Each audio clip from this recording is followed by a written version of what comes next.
आपकी छत्र छाया में आने को तैयार है।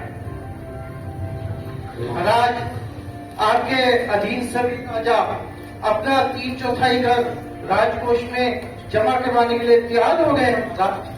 अब हमारा राजकोष जल्द ही सोने, चांदी, हीरे, ज्वाला से भर जाएगा। महाराज, आपके पवित्र आचरण और पूर्वजों के आशीर्वाद से आप जीवन के हर क्षेत्र में उन्नति कर रहे हैं। महाराज, इस साल राज्य में पर्याप्त मात्रा में वर्षा हुई है। राज्य के खेत खलिहान फसलों से लहला रहे हैं महाराज, और हमारे पास पर्याप्त मात्रा में अन्न है।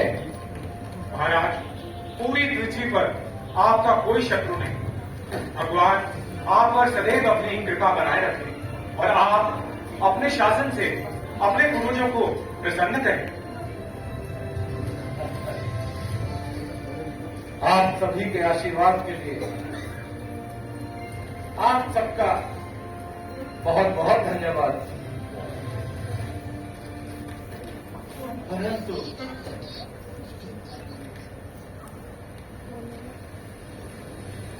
यदि मैं अपने पूर्वजों के वंश को आगे ही नहीं बढ़ा सकता, तो भला इस आशीर्वाद का क्या लाभ? एकांत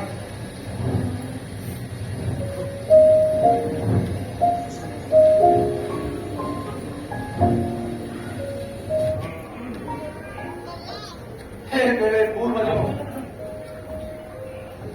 आज मैं आपके सामने अपने इस हृदय की पीड़ा को व्यक्त करना चाहता हूं।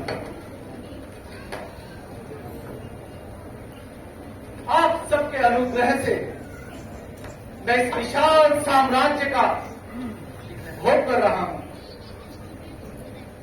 प्रतिफल मैं अपने पूर्वजों का और अपनी इस प्रजा का ऋणी हूं। मैं जानता हूं कि मेरी प्रजा मुझसे अत्यंत प्रसन्न है, परंतु मैं ये भी जानता हूं कि मेरे अपने पूर्वज मुझसे अधिक अप्रसन्न है, क्योंकि मैं उनके श्राद्ध के लिए एक पुत्र भी उत्पन्न नहीं कर पाया। एक पुत्र भी उत्पन्न नहीं कर पाया। मेरे पूर्वजों, ये अभागा चित्रकेतु आपसे क्षमा चाहता है, क्षमा चाहता है। एक राजा का कर्तव्य है कि अपने राज्य को एक उत्तराधिकारी दे।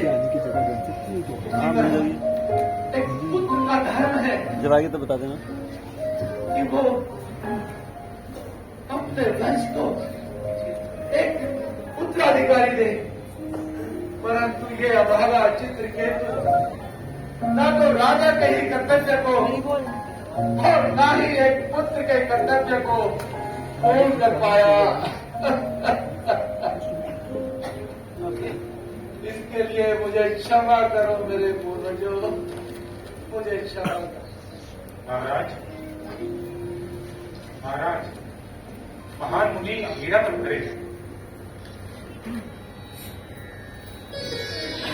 आइए ऋषिवर, आइए आइए, आसन ग्रहण। आप जैसे साधुओं का मेरे घर आना मेरे लिए अत्यंत ही सौभाग्य की बात है। हम जैसे ग्रस्तों का जीवन आपके आशीर्वाद के बिना व्यर्थ है। राजन, हमारा कल्याण हो। राजन, आपके पास अथाह धन, संपत्ति, ऐश्वर्य, वैभव तथा साम्राज्य है, परंतु आपकी मस्तक की रेखाएं कुछ और ही बता रही। आपकी मुस्कुराहट आपकी आंखों में दिखाई देती है। आपके सुडौल कंधे मानो किसी बोझ तले दबे जा रहे हैं। ऐसा प्रतीत होता है जैसे आप गहन दुख और पीड़ा से अभिभूत हैं। अच्छे लग रहे हैं ना? हे ईश्वर, आप तो सर्वज्ञ हैं। ये विशाल साम्राज्य, ये असीम ऐश्वर्य और ये हजारों रानियां मिलकर भी मेरे इस हृदय के खाली मन को दूर नहीं कर सकती। आप तो जानते हैं कि मेरी संतान, मेरे एक भी संतान नहीं है। ऐसे में मेरे पूर्वजों का और स्वयं मेरा भी पिंडदान करने वाला कोई पुत्र नहीं है। ऐसी स्थिति में मुझे नरक लोकों में निवास लेने के लिए विवश होना पड़ेगा।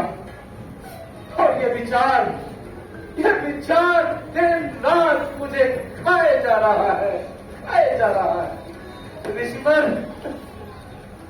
आप सब कुछ करने में समर्थ हैं। इस चित्र केतु पर ये कृपा कीजिए। हे ऋषिवर, मुझे बस एक पुत्र, केवल एक पुत्र दे दीजिए ऋषिवर, एक पुत्र दे दीजिए। राजन, इस भौतिक प्रकृति की यही रीति है। चावल के यदि पूर्ण पात्र में एक कण रेत का चला जाए, सारा स्वाद बेकार हो जाता है।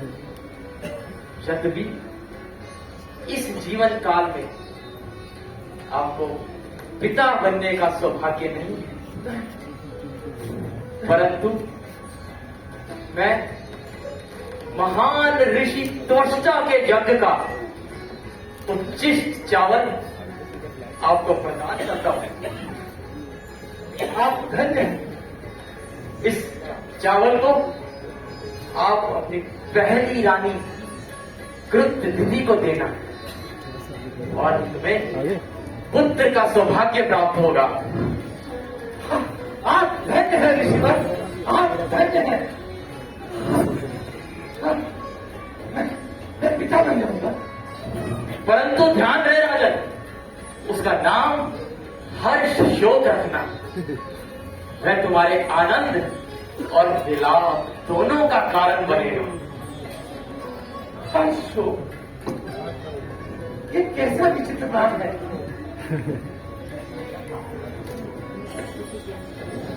कदाचित हो सकता है मेरा पुत्र अवज्ञाकारी हो, घमंडी हो, और अक्सर राजाओं के जो राजकुमार हैं वो बचपन में बिगड़ भी जाते हैं। लेकिन समय के साथ साथ सब कुछ ठीक हो जाएगा, सब कुछ ठीक हो जाएगा।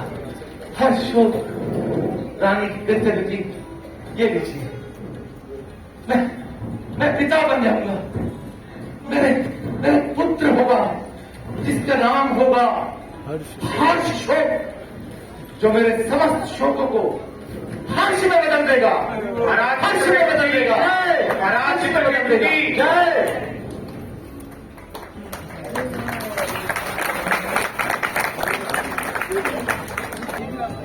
और फिर वो घड़ी आ गई जिसका सभी को बेसब्री से इंतजार था।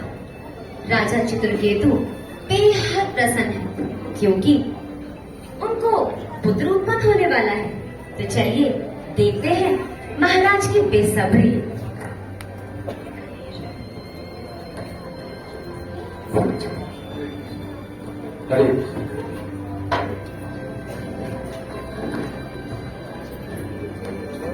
महाराज, महाराज, महारानी, केतुपति ने पुत्र को जन्म दिया है। क्या कहा? महारानी कृत्यवती ने पुत्र को जन्म दिया है? हाँ जी। अरे ये लो। मैं पिता बन गया। मैं पिता बन गया। हर्ष शोक, मेरा पुत्र। तुमने सुना? बधाई हो महाराज। तुमने सुना, मुझे इस राज्य का उत्तराधिकारी मिल गया। हर शोक मेरे समस्त शोकों को हर्ष में बदलने वाला हर्ष शोक। महाराज की जय हो। ये लीजिए महाराज, आपके कुल का जीवन, आपके वंश का उत्तराधिकारी। मेरा कुलदीपक, मेरा लाल, देखो ना कितना प्यारा, बिल्कुल मुझ पर गया है। मेरा हर्ष हो, मैं कब से इस शुभ घड़ी का इंतजार कर रहा था, प्रतीक्षारत था। मेरे पुत्र, तूने हाथ में बड़ी देर लगा दी। हर्ष हो, देखो देखो मेरा हर्ष हो, देखो राज्य के उत्तराधिकारी की जय। राज्य के उत्तराधिकारी की जय, राजा चित्रकेतु की जय। मेरा हर्ष हो। बधाई हो महाराज। हर्ष हो,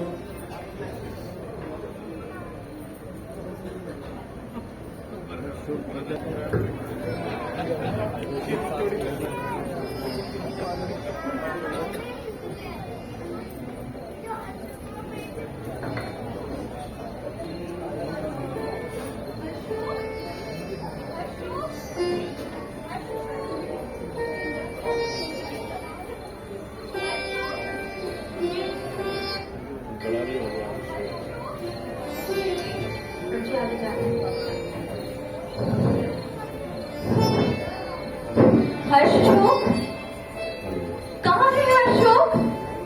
पुत्र, देखो मैंने तुम्हारे लिए खीर बनाई है, तुम्हें बहुत पसंद है ना? कहाँ चला गया?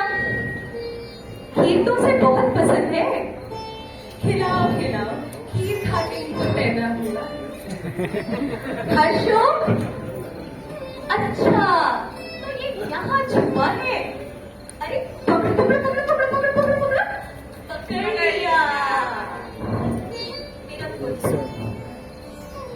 मेरा प्राण, मेरी आंखों का देखो, मैंने तुम्हारे लिए खीर बनाई है, तुम्हें बहुत पसंद है ना? पता है राजवैद्य क्या कह रहे थे? राजवैद्य जी कह रहे थे कि हर्षो ये खीर खाएगा तो उसकी आयु बहुत लंबी हो जाएगी। चलो जल्दी से खाओ। महारानी, महाराज चित्रगुप्त पधार रहे हैं।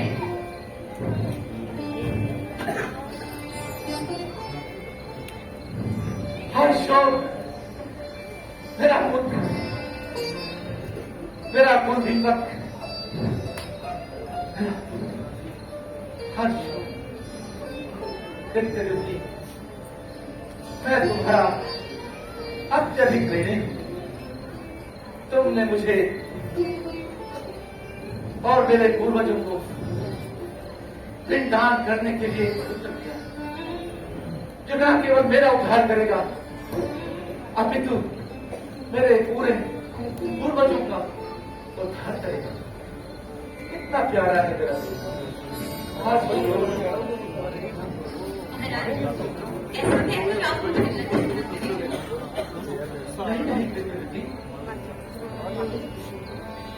जो हजारों रानियां मिलकर नहीं कर पाई वो तुमने कर दिखाया। और इस राज्य को एक उत्तराधिकारी दे दिया। इसके लिए मैं पूरा जीवन तुम्हारा ऋणी रहूंगा। तुम्हारे ऋण से कभी भी वो ऋण नहीं हो पाऊंगा। फिर ऋषि, तुम नहीं जानती कि तुमने मुझे कितनी खुशी दी है, कितनी खुशी दी है। मेरा मेरा प्यारा हर्षो, हर्षो,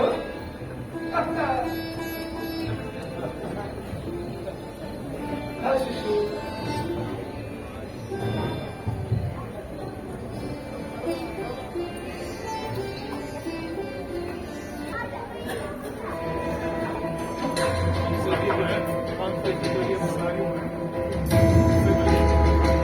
मीटिंग चल रही है।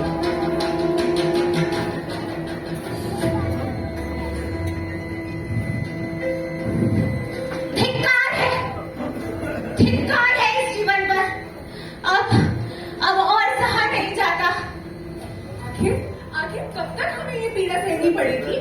क्या हुआ तुम दोनों को? क्या किसी ने तुमसे कुछ कहा है? क्या हुआ? तुम पूछती हो क्या हुआ? जब से ये हर्ष शोक आया है, महाराज ने तो हमारी तरफ देखना ही छोड़ दिया है। ठीक कहती हो तुम। महाराज ने एक बार भी हमें अपने पास नहीं बुलाया। और वो तो हमारी इस प्रकार से उपेक्षा कर रहे हैं, जैसे कि हमारा कोई अस्तित्व ही ना हो। ओवर एक्टिंग कैसे बात। इस बालक के आने से पहले तो महाराज हमारे साथ समय बिताते थे, हमारे पास बैठते थे, परंतु अब तो जैसे हम उनके लिए कुछ है ही नहीं। किसी भी पत्नी को जीने का अधिकार ही नहीं है यदि उसके पति उससे प्रेम नहीं करते। महाराज तो स्मृति ज्योति और हर्षों के नाम की ही माला जपते रहते हैं। मेरा हृदय तो उनके प्रति ईर्ष्या, क्रोध और निराशा से भरे हुए हैं। ये तो समझ ही नहीं आया कि मैं करूं क्या।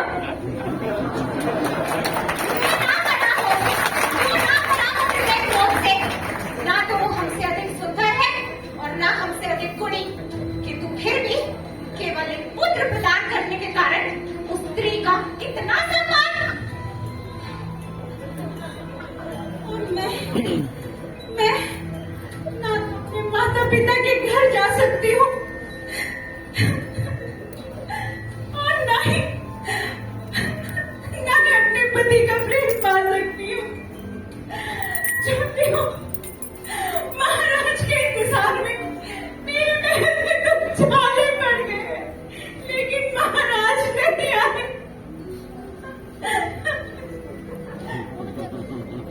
इससे अच्छा है तो मैं जहर खाकर अपनी जान दे दूं। हाँ, तुम सही कह रही हो। इससे अच्छा तो हम जहर खा के अपनी जान ही दे दें। क्यों? आखिर हम अपनी जान क्यों दें? एक जीवात्मा के लिए भला 10,000 जीवात्माएं क्यों पीड़ित हो? ठीक कहती हो तुम।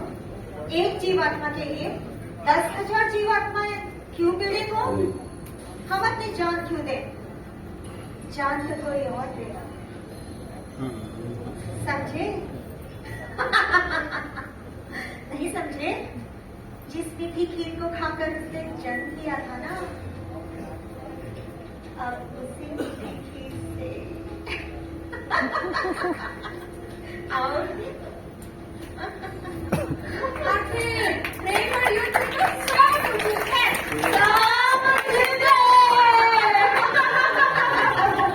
सूर्यवंशम और इधर कृतद्युति उस बच्चे के आने से बेहद प्रसन्न है। उनको जैसे सारा समय उसी बच्चे के साथ हंसने खेलने में बीतने लगा। महाराज भी बेहद प्रसन्न है। एक तरफ महाराज और महारानी कृतद्युति प्रसन्न है और दूसरी तरफ एक षड्यंत्र की रचना हो रही है। आइए देखते हैं अब क्या होता है। चंपा, हर्षों नहीं दिख रहा है। क्या अभी भी सो रहा है? सूर्योदय में बहुत समय व्यतीत हो गया है। अरे रानी जी, मैं कल रात को महल के बगीचे में बहुत खेला और इतना थक गया कि कुछ खाया भी नहीं। कुछ खाया नहीं उसने? नहीं। हमारे राजकुमार ने तो थोड़े से मीठी खीर खाई थी और वो सो गए। आप चिंता न करें, मैं उसे उठाती हूँ। मिठाई मांगे ठहरे और झाट से उठ जाएगा।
पैथेटिक जाए नहीं कौन मर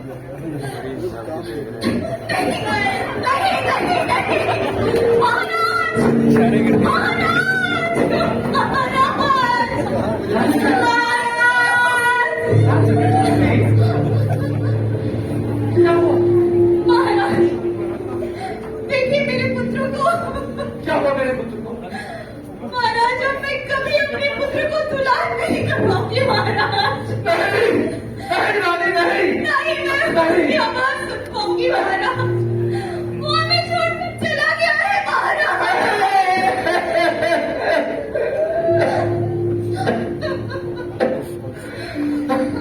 अशोक मेरे पुत्र उठो उठो अपनी आंखें खोलो पुत्र। तुम मुझे छोड़कर नहीं जा सकते।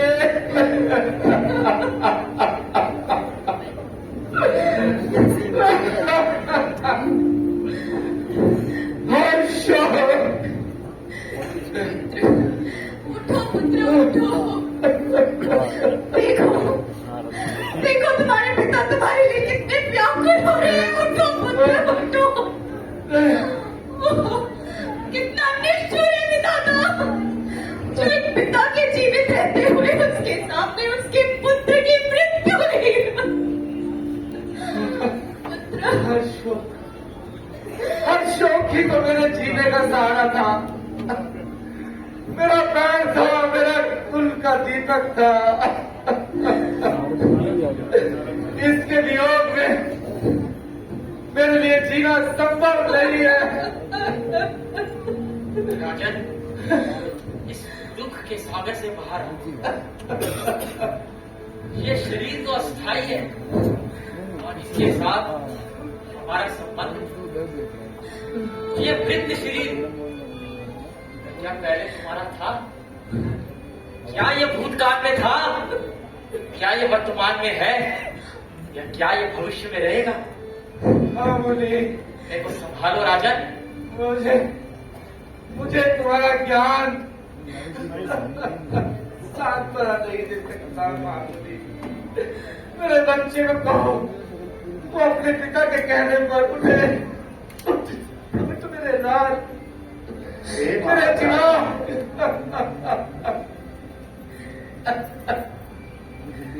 हे महान राजा,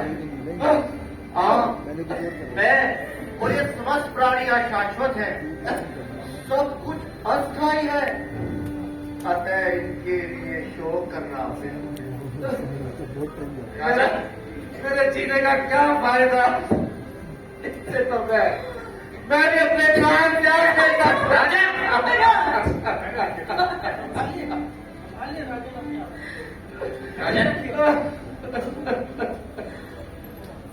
ये ज्ञान मैं तुम्हें पहले भी दे सकता था, परंतु तुम पुत्र की कामना से अभिभूत थे।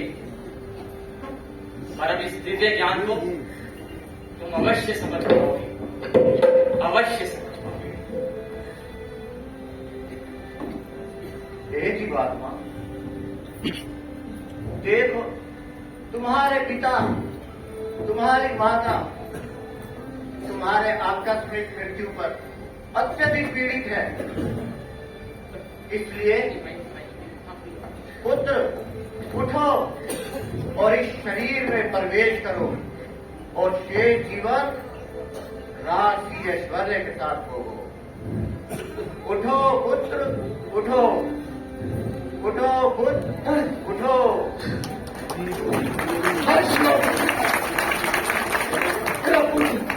मैं एक शरीर से दूसरे शरीर में विहारण हुआ हूँ। कभी देवता, कभी फूल, कभी जानवर और कभी मनुष्य। मेरे असंख्य जन्मों में मेरे असंख्य माता पिता थे। आखिर किस जन्म में ये मेरे माता पिता थे?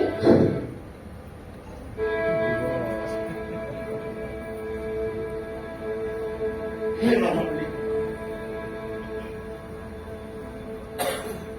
आपके इन वचनों से मेरे हृदय का अज्ञान रूपी अंधकार मिट चुका है।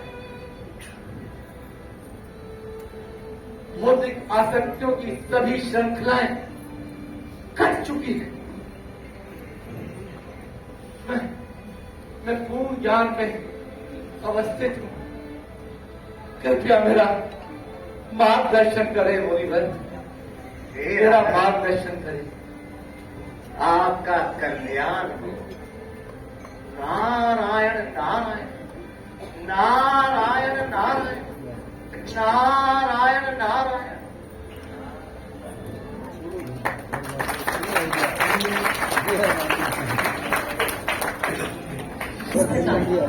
अपने पुत्र द्वारा ज्ञान प्राप्त करके महाराज चित्रकेतु ने नारद मुनि को अपना गुरु स्वीकार किया, जिन्होंने उन्हें एक बलशाली मंत्र प्रदान किया।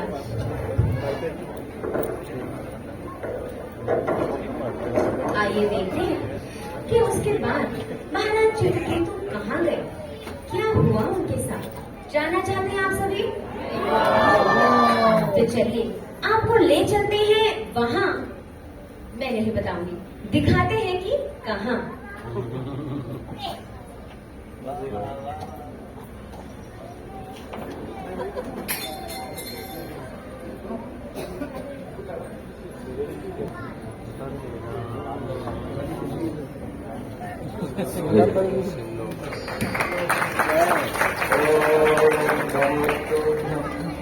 भगवते वासुदेवाय धीमहि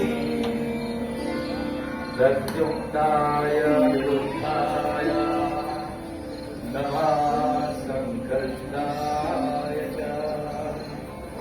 ॐ नमोस्तुभ्यं भगवते वासुदेवाय धीमहि। अरे महादेव, प्रणाम महादेव, प्रणाम। ओ कितनी आश्चर्यजनक बात है। वो महादेव जो समस्त प्राणियों के आध्यात्मिक गुरु हैं, जो समस्त तपस्वियों में सबसे बड़े तपस्वी हैं और जो समस्त वैदिक सिद्धांतों के ज्ञाता हैं, वो महादेव समस्त साधु समाज के सामने अपनी भार्या को गोद में लेकर प्रवचन कर रहे हैं। वाह, जय जय।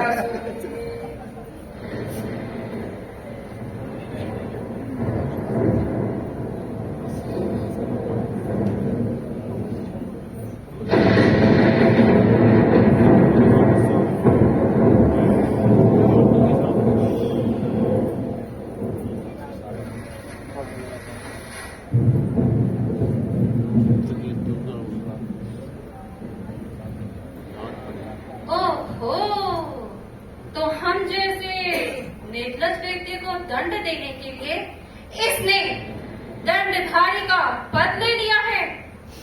क्या यही सभी का एकमात्र स्वामी है?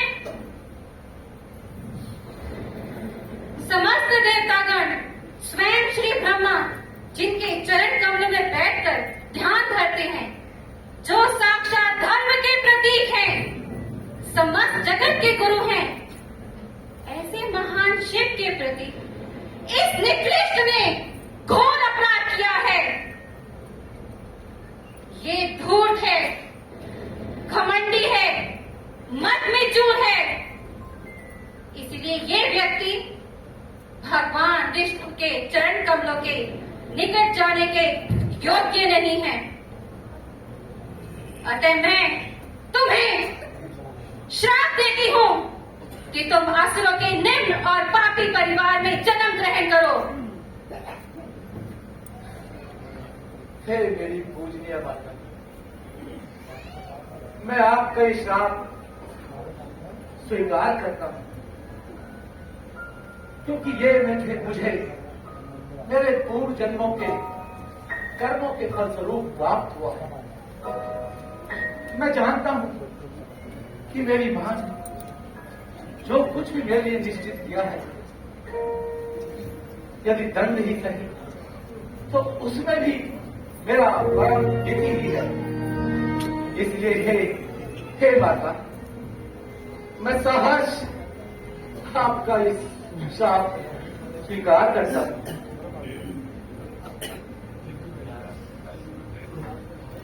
नारायण परा सर्वे ना कुतश्चन विद्यति स्वर्ग अपवर्ग नरकेषु अपितुल्यार्थ दर्शिना। भगवान नारायण के भक्त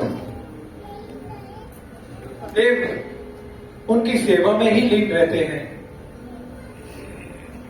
वे जीवन की किसी भी अवस्था से भयभीत नहीं होते।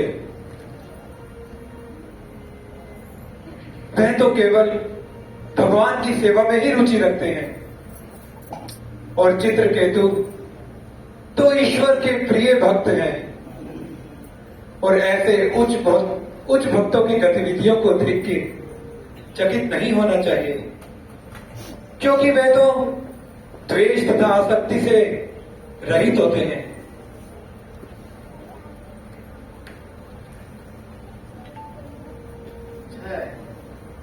जय जय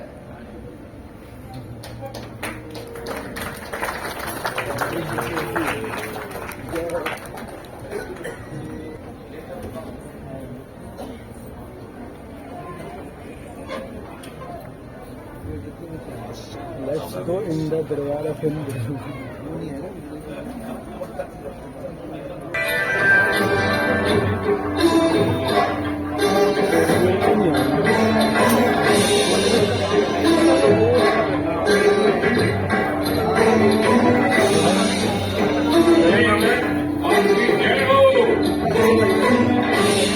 सुंदर लग रही है।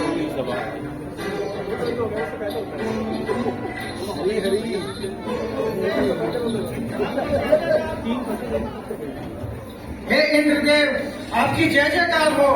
आपने अनेक बार असुरों का संहार किया है और स्वर्गलोक और इसके वासियों की रक्षा की है। हे इंद्रदेव, आप अत्यंत महान और वीर हैं। आपकी जय जयकार हो। आप ने वर्षा प्रदान की है जिससे पृथ्वी में जीवन सफल है। हे महेंद्र, आपने 100 अश्वमेध यज्ञ किए हैं। आपकी सुंदरता और आपके आश्चर्य की तुलना किसी से नहीं की जा सकती है।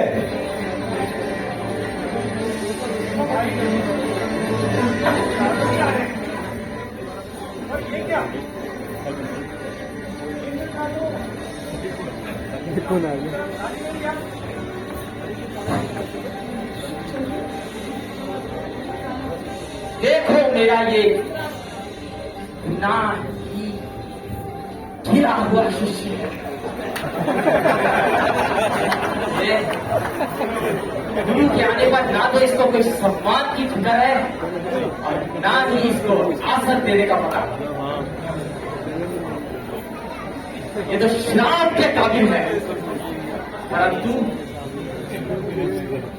मैं इसे श्राप नहीं दूंगा। विधि का विधान ही बताएगा।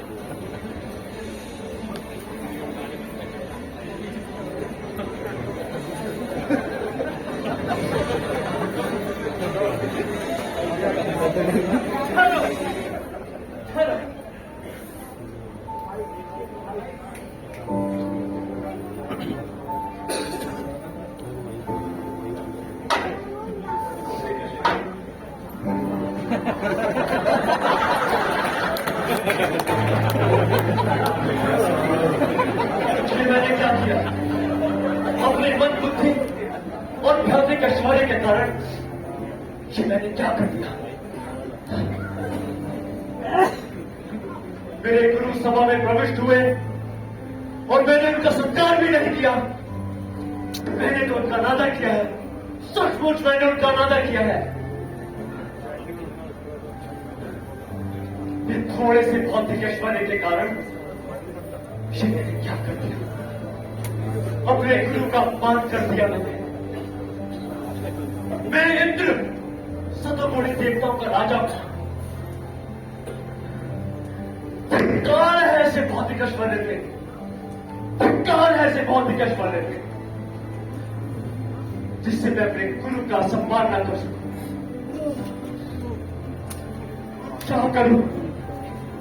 क्या करूं मैं? हाँ, मुझे प्रायश्चित करना होगा। मैं अपने गुरुदेव के पास जाके उनके चरणों में क्षमा याचना मांगूंगा कि हे गुरुदेव, मुझे क्षमा कर दे, मुझे क्षमा कर दे गुरुदेव, मुझे चला गुरुदेव, गुरुदेव।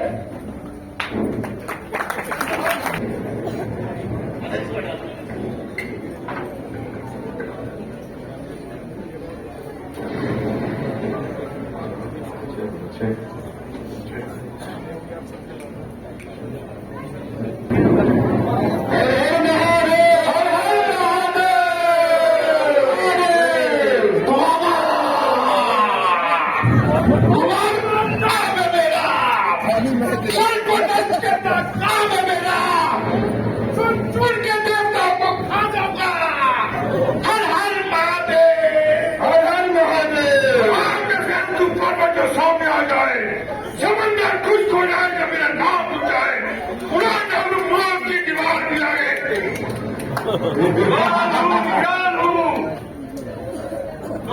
विज्ञान हूँ, तुम्हारा सबका जान हूँ मैं, करता हूँ, डरता हूँ, सबको खा जाऊंगा।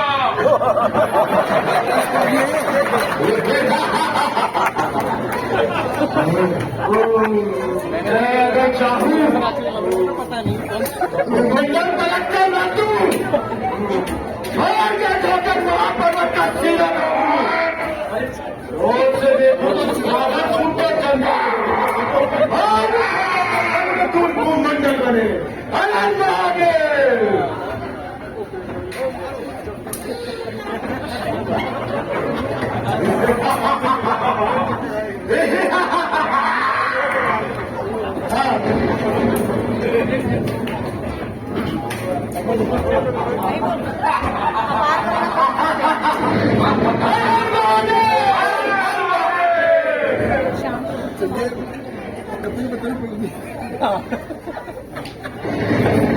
सबसे आगे वाली सीट बैठे भाषण कर दो।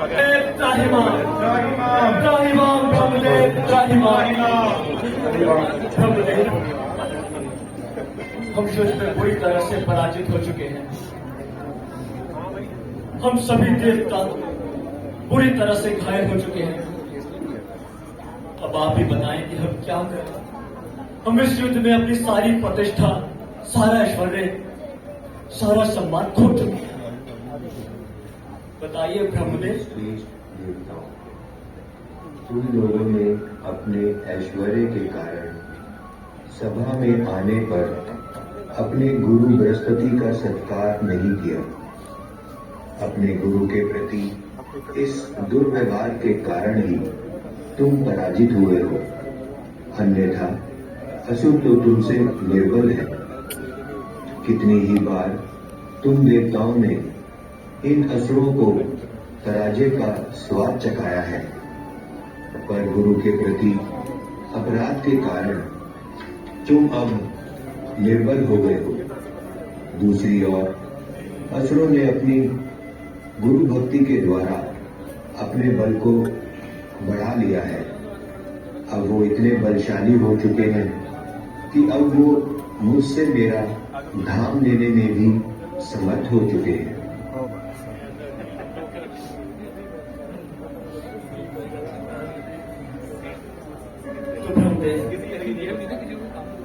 अब हम लोग क्या करें कि हमारे पास इन कष्टों से छुटकारा पाने का कोई उपाय नहीं है, कोई मार्ग तो होगा। तुम ये बात जान लो कि जो व्यक्ति ब्राह्मणों, गायों तथा श्री भगवान की कृपा में अटूट विश्वास रखता है और इन तीनों की सदैव पूजा करता है, तो वह सदैव बलशाली रहता है। इसलिए अगर तुम अपना बल वापस पाना चाहते हो तो मेरे सुझाव से तुम विष्णु रूप के पास जाकर उसे अपना गुरु स्वीकार करो। वह शुद्ध तथा शक्तिशाली तथा तपस्वी ब्राह्मण है। तुम्हारी पूजा से प्रसन्न होकर वह अवश्य तुम्हारी इच्छाओं की पूर्ति करेंगे। हाँ, एक बात याद रखना, तुम्हें उनके असुरों के प्रति झुकाव को सहन करना पड़ेगा।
चालू आपका कल्याण हो विष्णु। पुराना यार आपका कल्याण जय वीर। है विष्णु। सभी देवता इस समय आपके पास अतिथि के रूप में आए हैं और आपसे हम लोग सहायता भी चाहते हैं। विष्णु, हम आपके पिता के तुल्य ही हैं, परंतु इस समय हम अपने शत्रुओं से पराजित होने के कारण अत्यंत शोकग्रस्त हैं। हे विष्णु पुत्र,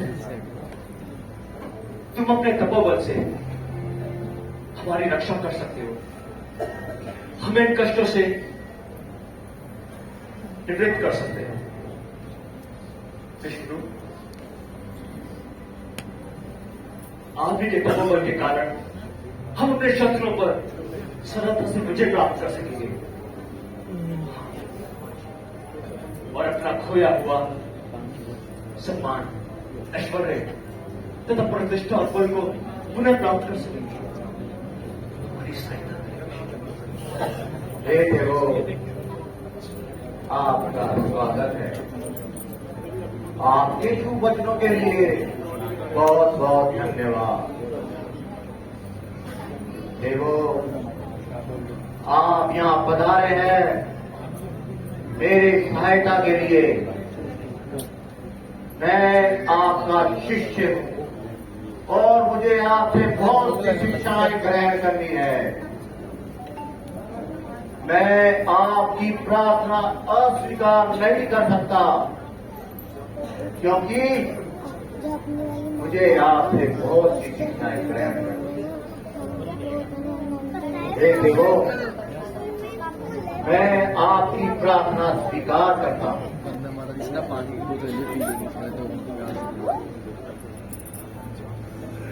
कहाँ जा रहे हो?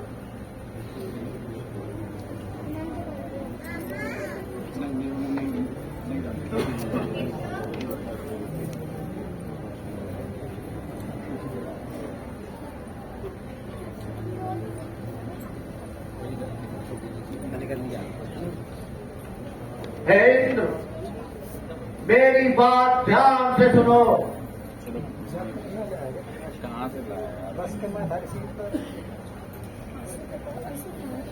नारायण कवच, इस कवच की रचना मैंने विशेष रूप से तुम्हारे लिए की है। यह न केवल तुम्हें सुरक्षा प्रदान करेगा, अपितु अजय बना देगा।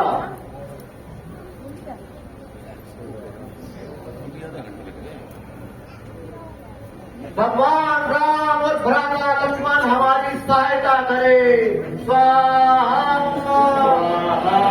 कुलदेव के भगवान नरसिंह हमारी सहायता करे। स्वाहा। नरसिंह रूप में भगवान हमारी रक्षा करे। स्वाहा। परम पुरुष भगवान जो अपने हाथों में शंख चक्र गदा तलवार गदा और ढाल धारण किए हुए हैं, हमारी रक्षा करे। स्वाहा। परम पुरुष भगवान हमारी रक्षा करे। स्वाहा। हिरण्यकशिपु के शत्रु नरसिंह भगवान हमारी हर समय रक्षा करे। स्वाहा। हे वरुणदेव जल में छिपे सभी हिंसक शत्रुओं से हमारी रक्षा करे। स्वाहा। ओम केशवाय नमः। स्वाहा। ओम माधवाय नमः। स्वाहा। ओम बलि महाराजाय नमः। ओम प्रभुजय नमः। स्वाहा।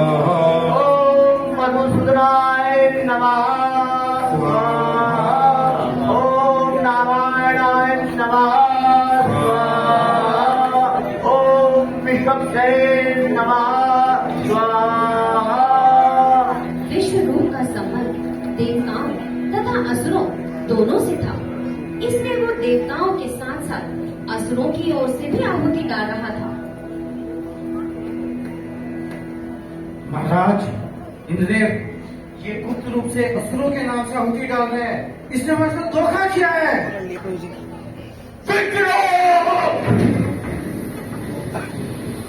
तुमने हमारे साथ छल किया। ये लो इसका परिणाम।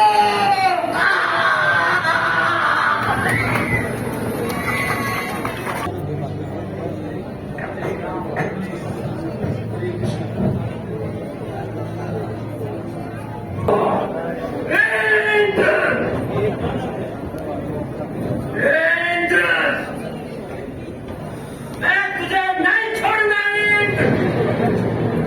तूने छल से मेरे पुत्र का वध किया है। मैं तुझे नहीं छोड़ूंगा। मैं यज्ञ अनुष्ठान करूंगा और एक नई संतान को उत्पन्न करूंगा।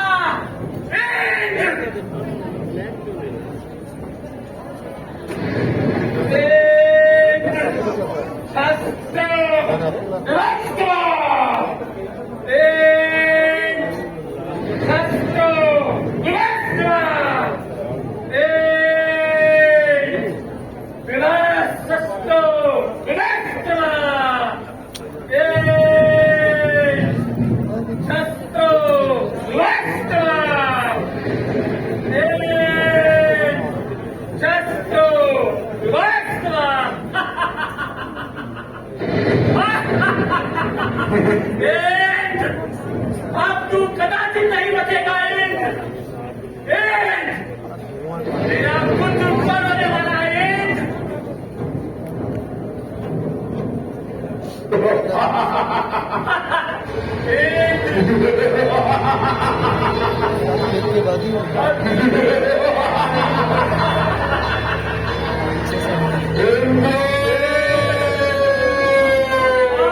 नहीं बचेगा। मेरा पुत्र आ रहा है। दुर्भाग्य से रक्षा ने इस मंत्र का उच्चारण देर तक किया, जिसके कारण उसका अर्थ जीवा फिसलने के कारण इंद्र के शत्रु के स्थान पर इंद्र जो उसका शत्रु है हो गया। फलस्वरूप वृत्रासुर प्रकट हुआ।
ये कैसा भयानक राक्षस है। इसके नुकीले दांत देखकर तो ऐसा लगता है ये हमें जिंदा ही चबा जाएगा। ये कैसा प्राणी है? मानो एक काला पर्वत हमारी ओर बढ़ता आ रहा है।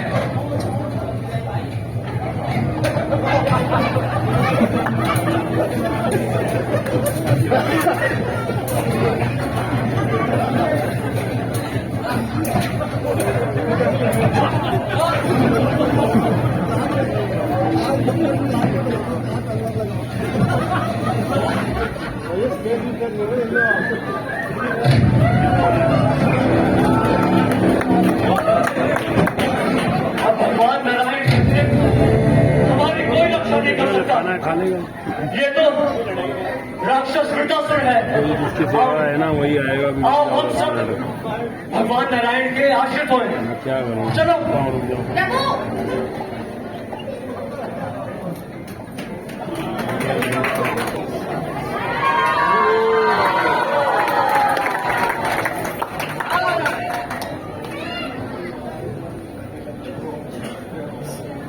वृतासुर की शक्ति देखकर सभी देवता अत्यंत आश्चर्यचकित तथा निराश हो गए और उनकी सारी शक्ति जाती रही। तब ये सभी परमात्मा श्री भगवान नारायण की पूजा करके उन्हें प्रसन्न करने के निमित्त एकत्र हुए। जब श्री भगवान ने देवताओं की प्रार्थना सुनी तो वो उनके सम्मुख प्रकट हुए और भगवान श्री हरि ने कहा,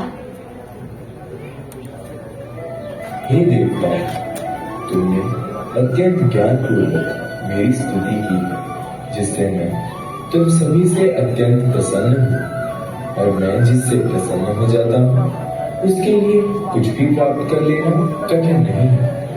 हे इंद्र, तुम्हारा कल्याण। मैं तुम्हें महान साधु दधीची के पास भेज रहा हूँ। वे ज्ञान तथा तपस्या में अत्यंत सिद्ध है और उनका शरीर भी अत्यंत पुष्ट है। तुम अविलंब उनके पास जाओ और उनसे उनका शरीर मांगो। जब वह तुम्हें अपना शरीर देंगी तो विश्वकर्मा उनकी हड्डियों से वज्र तैयार कर देगी। ये वज्र मेरी शक्ति से युक्त होने के कारण निश्चित रूप से वृतासुर का वध कर देगा। जब मेरे आत्मबल से वृतासुर मृत्यु को प्राप्त होगा तो तुम्हें पुनः अपना तेज, आयुध तथा संपत्ति प्राप्त हो जाएगी। जाओ, तुम्हारा कल्याण।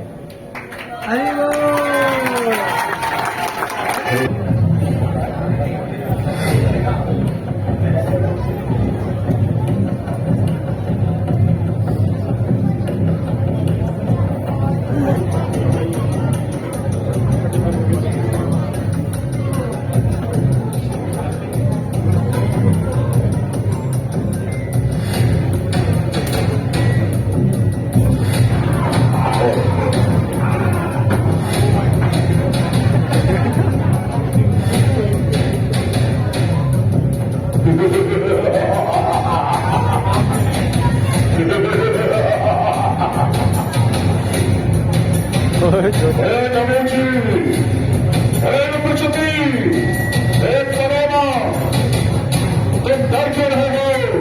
उठो, उठो! तुम डर के भाग क्यों रहे हो? जो तुम्हें डर के भागने वाला वीर नहीं होता, कार कहलाता है। मैं अपनी सेना को यूं भागने नहीं दूंगा।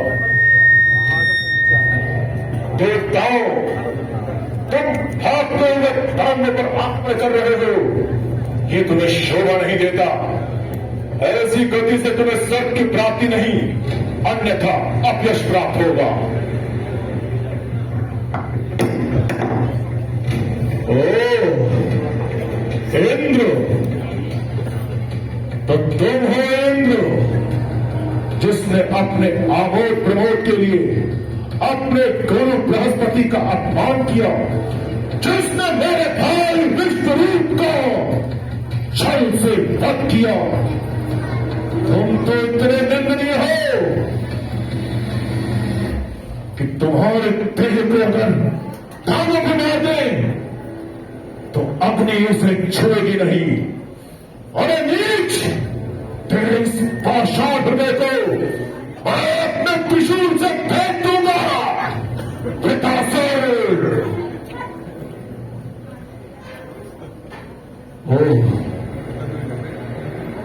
भगवान विष्णु के तेज वाला वज्र, जिसे महर्षि दधीचि की कर्मों की तपस्या का तेज है। किंतु यदि तुम मुझ में प्रहार करोगे तो मैं प्रसन्नता का अनुभव करूंगा। आओ, मुझ पर प्रहार करो, मुझसे भयभीत मत हो। आओ, आओ!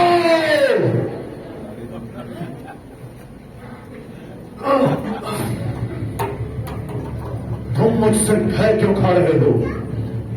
आओ इंद्र, मुझ पर प्रहार करो, क्योंकि मैं चाहता हूं कि तुम्हारी विजय हो। क्योंकि यदि तुम्हारी विजय होगी और मेरी पराजय होगी तो मेरी पराजय में भी मेरी विजय है। क्योंकि मैं भगवान संकर्षण के चरणों को प्राप्त करूंगा, जैसे नारद जी ने भगवान की स्तुति की, मैं भी भगवान के चरणों की वैसी आराधना करूंगा। इसलिए मुझसे भय मत खाओ। आओ इंद्र, मुझ पर आक्रमण करो। मैं तुम्हारे आक्रमण के लिए तैयार हूं। वीरों की भांति आओ। कायर मत बनो इंद्र, कायर मत बनो। वृतासुर अपना त्रिशूल उठाता है और इंद्र की ओर फेंकता है। इंद्र उसे निष्फल कर देता है और वृतासुर की एक भुजा काट देता है। जब वृतासुर दूसरी बार प्रहार करता है तो इंद्र का वज्र उसके हाथ से छूट जाता है। वो लज्जित होता है, परंतु वृतासुर उसे फिर प्रोत्साहित करता है। इंद्र,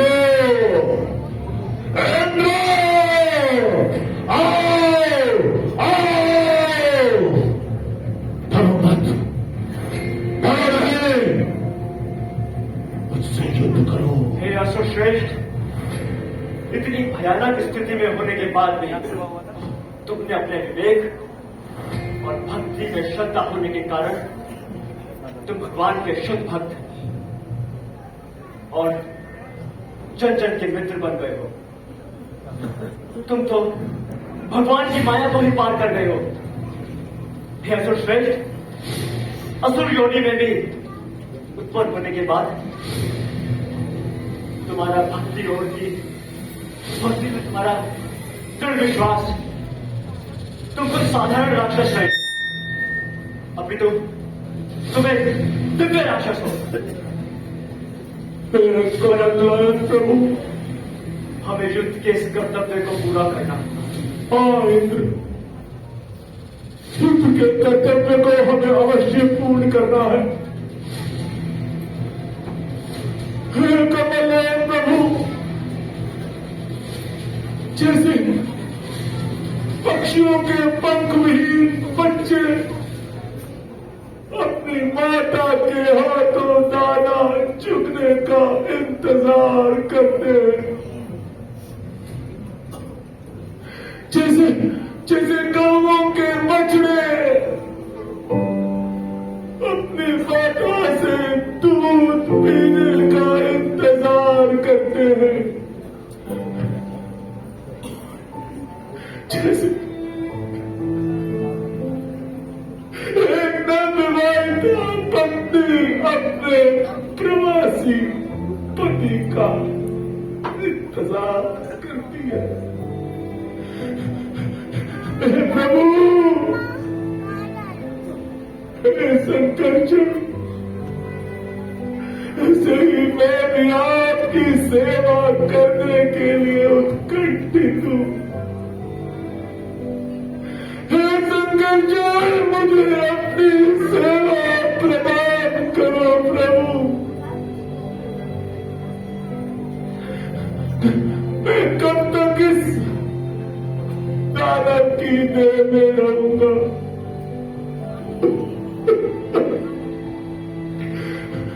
हे प्रभु,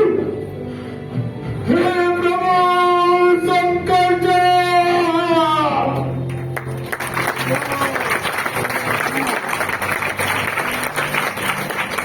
और इस प्रकार माता पार्वती के श्राप के कारण भगवान श्री हरि ने कृपावश महाराज करने की व्यवस्था की, जिससे वे अपनी भौतिक आसक्तियों को काट कर तीव्रता से अपनी मूल चेतना में ही भगवान संकर्षण का सखी बनने के लिए भगवान के परम धाम जा सके।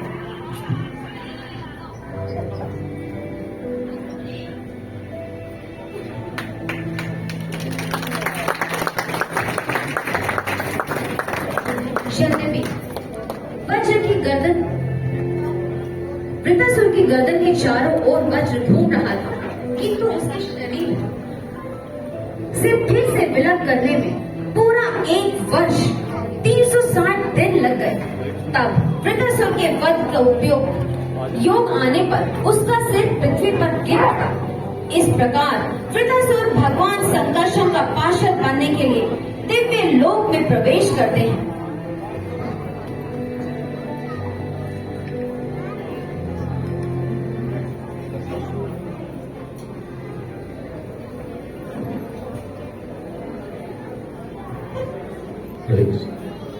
अनाकपृष्ठं न च पारमेष्ठ्यं न सार्वभौमं न रसाधिपत्यं न योगसिद्धिर्पुनर्भवं वा समञ्जसा विरह्यकाशसं। हे प्रभु, मुझे अपने चरणों की सेवा में लगाने रखे। मुझे और किसी अन्य लाभ की कोई आवश्यकता नहीं। मैं स्वर्ग की बस मैं आपके चरणों की सेवा में लगा रहा हूँ। मुझे आशा है